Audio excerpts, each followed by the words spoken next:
Possible fight of the night coming up this weekend at featherweight. We have Hurricane Shane Burgos taking on Edson Barboza.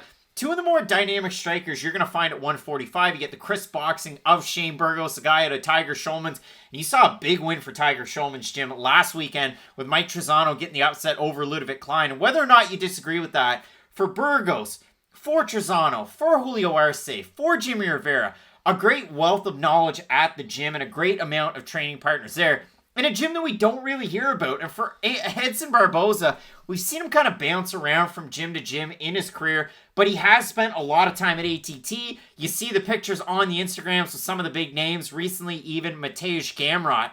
But for Edson Barboza, the move down, was it necessitated by the losses at lightweight? I really don't know. Was it an easier path to go for a title? He moves down, he loses to Dan Ige, and then his last time out, he absolutely blew the brakes off Makwan Amirkhani. It wasn't even close.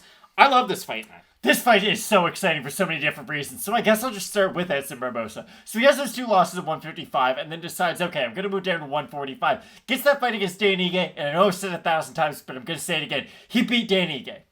There you go. I'm glad we get that out of the way. So Edson Barboza is on a 2-fight winning streak at 145. He beat Dan Ige in my world, and we're just going to keep on saying that. And then he destroyed Makwan Amirkhani in one of the more one-sided fights of all time. Now, I don't think we can learn a lot from that Makwan fight just because, listen, what did Edson do? Defended a bunch of takedowns and outstruck a guy who isn't that good of a striker in MMA. And if you're not good at striking in MMA against Edson Barboza, I have very bad news for you. You're probably going to get hurt. And we saw Edson Barboza just completely dominate that fight on the feet.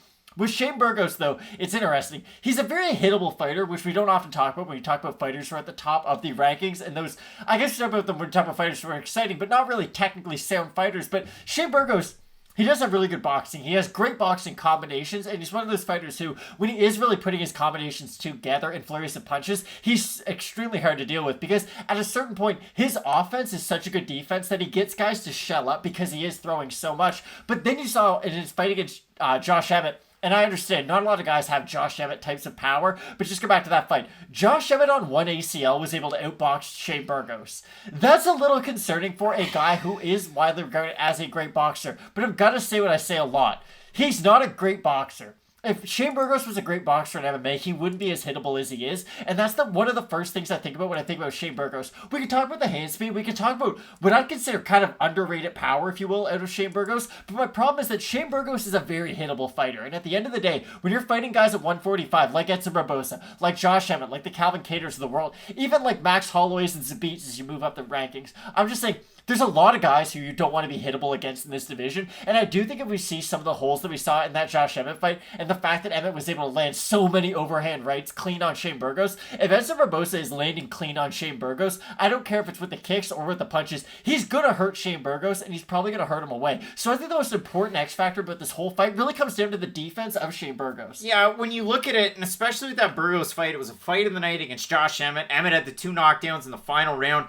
10-8, maybe. I mean, he almost doubled his output Definitely in that one. 10-8. Like, he did a really good job there. He had the control time. In the first and second rounds, I mean, Burgos was able to, in terms of volume, outstrike. But again, it was a great fight. It was a really fun one. And then if you look at the overall body of work for these two guys, it's really impressive to see the names. Now, for Burgos, he pieced up Makwan Amirkhani, finished him. Before that, Cub Swanson, great split decision win. Before that, Kurt Hollabaugh. You don't really hear about him in the UFC. Weird fight, though, too, for Shane Burgos, because Burgos gets dropped with the first punch that Hollabaugh lands on him, and then he armbars Hollabaugh off his back, which is kind of the opposite that you would expect a Shane Burgos fight to go. So, for Burgos, I do think there is this other part of his game that we haven't really at least got the chance to see yet, and he might be one of those fighters who's like, hey, I'm just so comfortable with my hands, we will never see that really grappling side of him.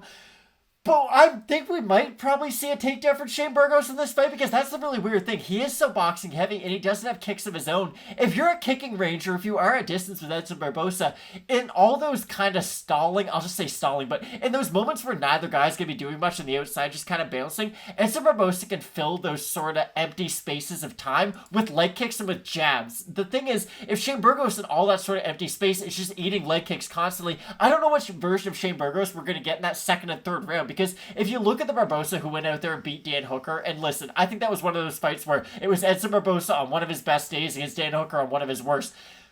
If That Edson Barboza fights Shane Burgos. I don't think Shane Burgos has much of a chance in this fight, but the problem with Barboza is that if you do pressure him a lot, eventually you can get to him. So I cannot tell you just how excited I am for this fight, because it comes down to, can Burgos pressure and I guess eat enough damage from Edson Barboza until he finally gets to Barboza to where he can land some of his boxing combinations, or does Barboza just counter him on the inside and completely tear him up with kicks on the outside? This fight's so entertaining. When you look at it for Shane Burgos, the takedown defense is great. 89%, 100% on his takedowns given. And listen, there haven't been many of them, about 3 in his overall career.